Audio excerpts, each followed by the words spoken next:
back. Our next guest is a Sarnia Lambton native, a renowned photographer, and the coordinator of the digital photography program at Lambton College. For 4 decades, his lens has captured music legends, over 3,000 shows, including the Tragically hip, Bruce Springsteen, and Dolly Parton, with his work appearing on Rolling Stone and Spin.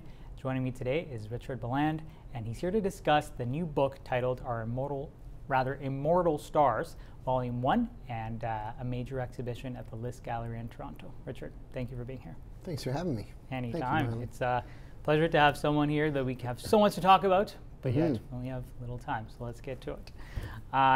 For anyone that doesn't know your work for whatever reason, can you give us the elevator pitch of who Richard is, where he grew up, and how did you end up photographing such influential people?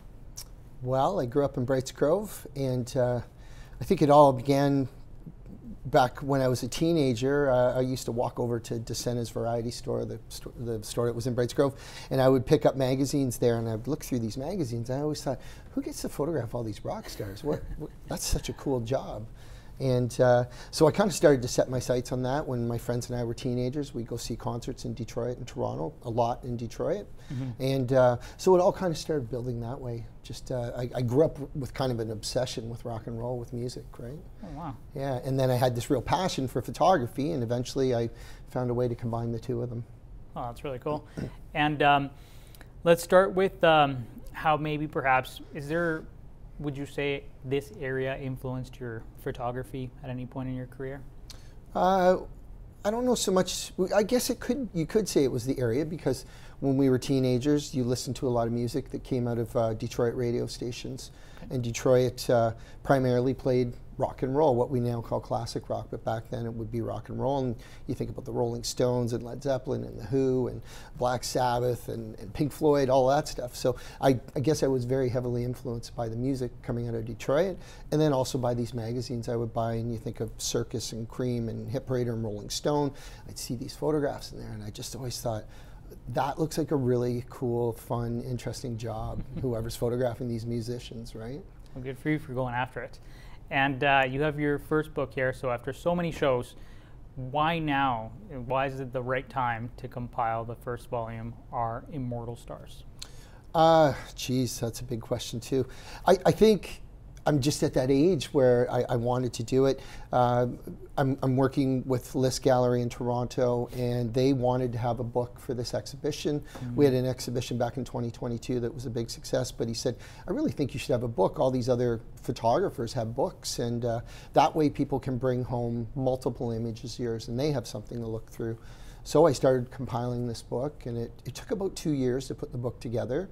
Wow. Yeah, because as you were saying earlier in my intro, I have over 3,000 concerts, hundreds of photo shoots, trying to compile it down to that many. I have 250 pages in there. Trying to squeeze that into that small of a book was a bit of a challenge, right? The book launch and the exhibit opening was this past Saturday, the 25th, as you said. It was incredible, considering we were up against the Blue Jays.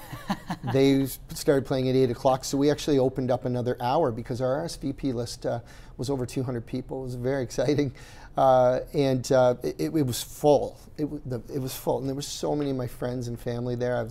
I was really, really excited and really pleased to see everyone there. The books are nearly sold out. We only made 200 copies, and they're almost gone, which is also exciting. That means it generated some interest, and of course support from my friends and family, which I'm very grateful for. That's really nice. Yeah. You said you're best known for one of your photos with Gord Downie from the Tragically hip, where he's wearing a toque, or he's putting on a toque, at least it looks like in the photo. And then another one that I wanted to ask about, where he's looking into the lens and he has a guitar in his hand. Can you tell us any stories behind those two photos?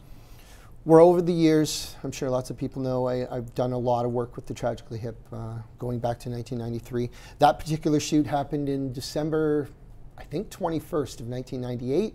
It was out behind the Horseshoe in Toronto, and we had this moment where we're just getting ready to make a photograph, and it's a real moment of vulnerability, because Gord was just getting ready, I was just getting ready.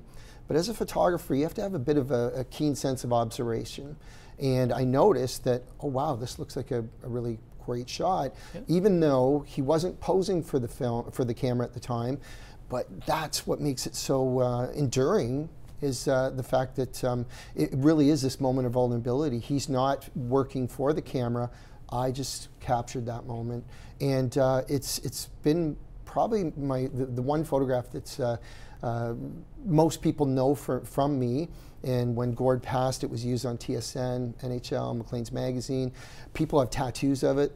They've sent me pictures of tattoos. Many artists have drawn it and sent me copies of their drawings. So it's grown into a life of its own, really.